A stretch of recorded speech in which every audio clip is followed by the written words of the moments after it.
দেখুন বন্ধুরা, আমার গাছে কত বড় কাঁঠাল হয়েছে। অনেক কাঁঠাল হয়েছে, এই কাঁঠালটা অনেক বড় বলে ছিঁড়ে পড়ে গেছে। এত কাঁঠাল? হ্যাঁ, গাছে হয়েছে তো অনেক কাঁঠাল। কি করবি এত কাঁঠাল? এই তো রূপাকে দেবো, তারপরে সবাই মানে পাড়া প্রতিবেশীগুলোকে দেবো, ওরা খাবে। ওরা খেতে ভালোবাসে, আমি তো দুটো একটা খাই, বেশি ভালো লাগে না। তো তুইও খাবি, সুভাষিসকে দিবি, সবাই খাবে। দেখেছিস কত সুন্দর হয়েছে, কি মিষ্টি, কি সব গন্ধ যাচ্ছে বল।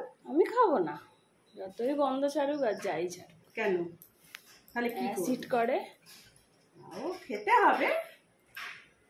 সোনাইটা থাকলে আর পাবেল থাকলে খেতে ভালোবাসে। এগুলো এতটা, এগুলো কেমন বড় শক্ত শক্ত মতো দেয়, এগুলো ফেলে দিয়ে ফেলে দেবো। গাছে তো প্রচুর হয়েছে, অত কাঁঠাল কি হবে। তোরা খেতে চাস না, কিছু নাই, ভাইকে ডাকতে হবে, খায় যদি নিয়ে যাবে। আরে সোনাই খায় একটা আধটা। আমার শ্বশুর খুব ভালোবাসে খেতে, আমার শ্বশুর পছন্দ করে খেতে। বন্ধুরা দেখলেন সেই দিন কাঁঠালটা পেরেছিলাম, সেই দিন কাঁঠালটাকে সেদিন ভালো পাকিনি, তো আজকে পেকে গেছে। না কাটলে পারে পচে যাবে, তা ওই জন্য কেটে ফেললাম। বাড়িতে একজন আসে, তাকে দিচ্ছি।